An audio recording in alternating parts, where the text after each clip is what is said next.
Hey everyone, and welcome to the channel. So in front of us is the 2023 Kia Telluride SX Prestige X-Line. It's finished off in wolf gray, and we'll go over the MSRP once we go over all of the many specs and features for this family style SUV, as well as get this out on the road. So let's start off with what powers this Telluride. This has a 3.8 liter naturally aspirated V6. It's paired to an 8-speed automatic transmission, pumping out 291 horsepower, 262 pound-feet of torque. That power sent through the full-time four-wheel drive system, propelling this 4,500-pound SUV from 0 to 60 in just under 7 seconds. This also has a top speed of 132, and with the fuel economy, it gets right around 18 miles per gallon in the city and 24 out on the highway. So let's move on to the exterior styling now, where this has a very beautiful design to it. With the X-Line package, you get a lot of the gloss black accents, as well as this beautiful trim surrounding the grille. You'll notice the grille is finished off in gloss black. This has the brushed aluminum, however, for the Kia badge. It also has the 360 camera system, so you will see multiple cameras surrounding this entire vehicle. It gets a set of LED headlights, DRLs, and turn signals, along with the fog lights in the lower section.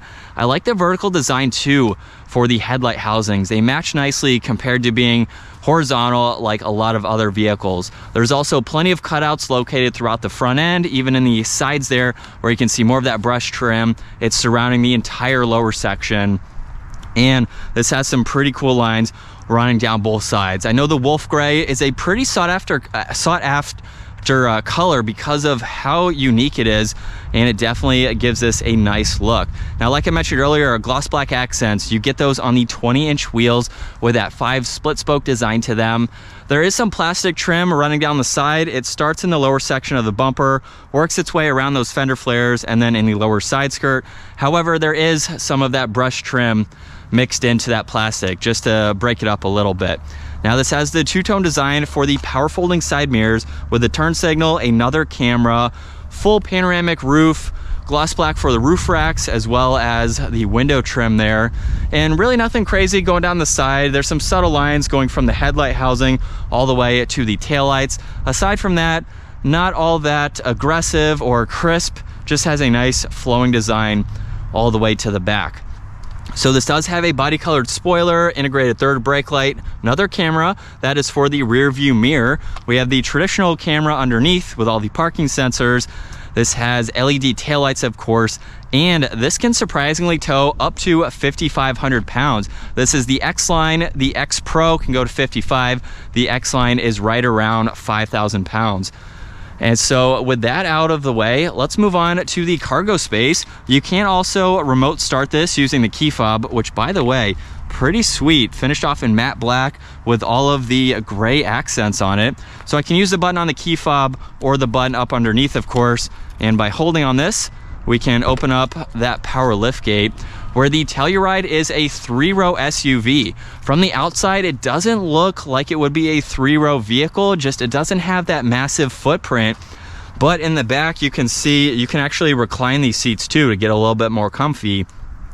Look at the amount of space with the third row up. You can still fit in groceries, bags, whatever items you have. If you have it packed full of kids and you have all their backpacks, they can fit back here.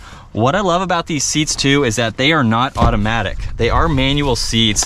And for the price, what do we have in the way there? Oh, we have the headrest there, or the seat in front of it. So I will say, even some other vehicles, if you have the second row not in the correct position, you will have that real world problem with this vehicle. But with that seat out of the way, it was reclined, of course. You can easily put these up and down. I do like that they are not automatic, because that would be much slower. You would still have to go around to adjust that seat anyway. So you can quickly put these up and down when those seats are in the proper orientation. And with them down, you have a lot more storage space. With them up, of course, you can put people in the back. And just to show real quick, you can also fold down the second row. They are manual to go back up, but if you're back here and you need a lot more space, it definitely makes it very versatile. So you see, I did all of that within a matter of seconds. Really, really easy to go through. Now for the power liftgate, of course, we have that button up top, so that will easily close.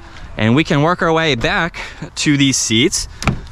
where we have a very nice interior color. There's also a little bit of plastic in the upper section. This has the Harman Kardon sound system. There's wood and brushed aluminum accents, even a little bit of storage in the lower section of that door. Now, in order to gain access to the third row, it's very simple. You have two buttons you can use, this one right here or this one right here. So you can use this if you're up front, of course, or use this one if you're in the third row, and you can easily move that out of the way. We do have a step, and at 5'10", honestly, it's really not all that bad. I wouldn't want to go on a long trip, but if I needed to be back here, I could make it doable. Now, at my size, probably two people in the back. If you had smaller kids, you could go 3 across. You get some cup holders, USB-Cs, so you can charge electronics, and that's about it. We have the full Alcantara headliner for this Kia model, and you can see plenty of light will be provided with that sunroof, and it's just as easy to exit.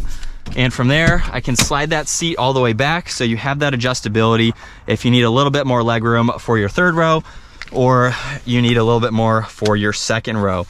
So in this captain's chair now, they are heated and ventilated. We have the adjustable sunshade, so you can hide yourself from the sun a little bit, and they fully recline. We have the adjustable armrest. This is a nice place to be. If you have a family, you have kids, you need to be back here with your kid, why not sit in this very comfortable captain's chair? You have a little bit of storage. There's a USB-C on the side, so you can charge your electronics, 2 cup holders, a 12-volt, and a 3-prong outlet. And then we have all the climate adjustments up in the headliner, so temperature, fan speed, where you'd like the air to go. You could even go through the middle of these seats if you don't want to adjust them or move them, so you can quickly enter and exit that way. It is very nice for the money, which again, we will go over. I am surprised with how beautiful this car is. The door panel is just like the rear. There's all the window adjustments, side mirror adjustments, even the memory seating adjustments that you can use. And for the front seats, you get X-Line right in the middle, same insert, of course, and all of the automatic adjustments. It's also a low SUV, so it's very, very easy to enter and exit. And now let's fire this up with my foot on the brake. That button is on this right side, and we can bring this to life where we'll go over the digital gauge cluster now. It's showing miles per hour and fuel on the left side. The tach and the engine temperature are on that right side.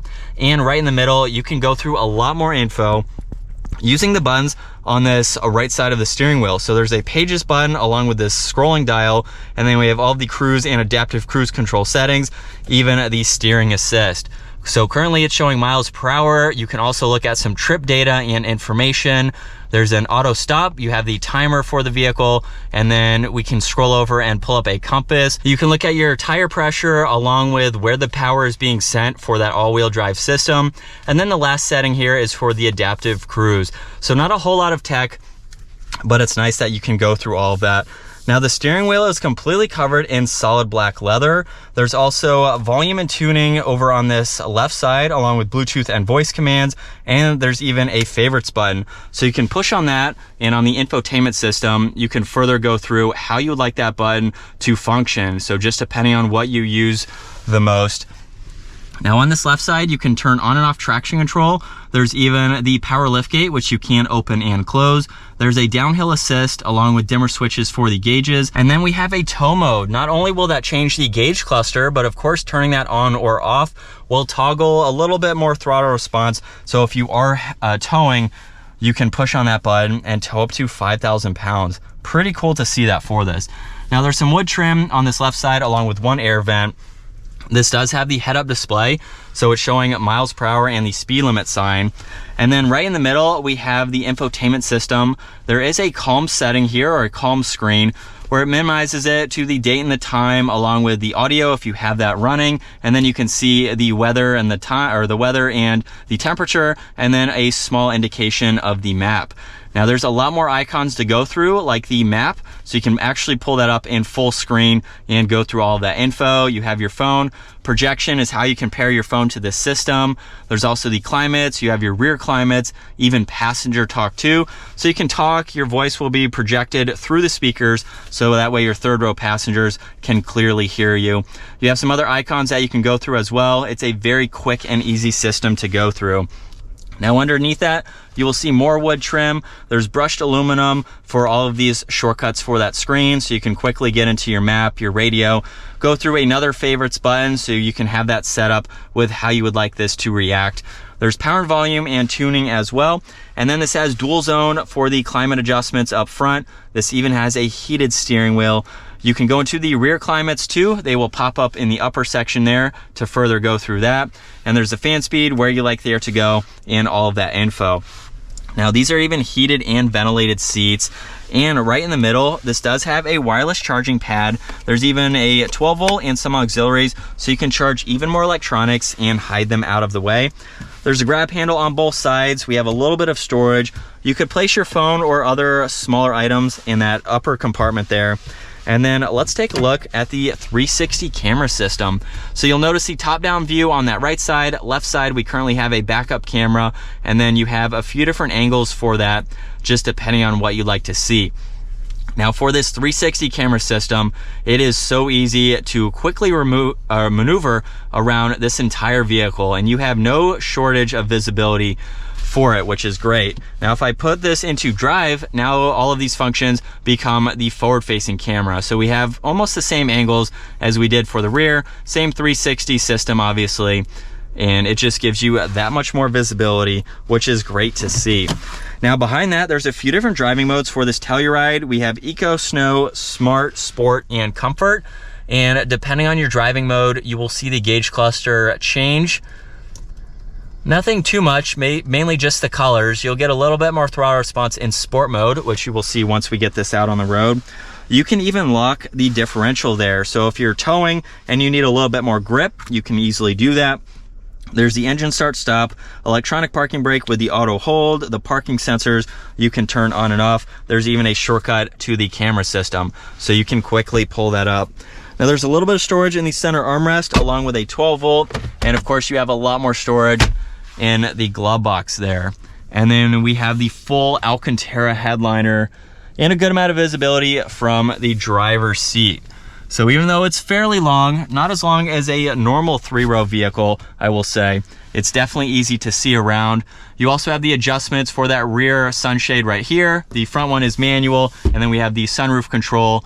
There's a sunglass holder on the back side too, and this even has the camera system in the rear view mirror. So if you need even more visibility, combining this with the blind spot monitoring, all of that will pop up in the head-up display or the gauge cluster there, and the 360 camera system, you definitely have a lot of visibility. But now let's go ahead and get this out on the road. And as we come up to the on-ramp now, we are going to put this into sport mode.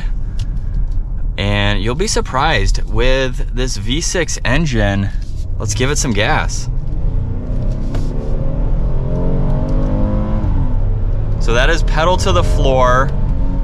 It's not crazy fast, but honestly, for what it is and its weight, it gets up and moves. So you don't have to worry about it being underpowered by any means. And I also forgot to mention too, when you put on your turn signal, you can see a camera on that left side, or whichever turn signal of course you have going on, and there's just some traffic over on that side there, but you have that additional visibility if you even need that.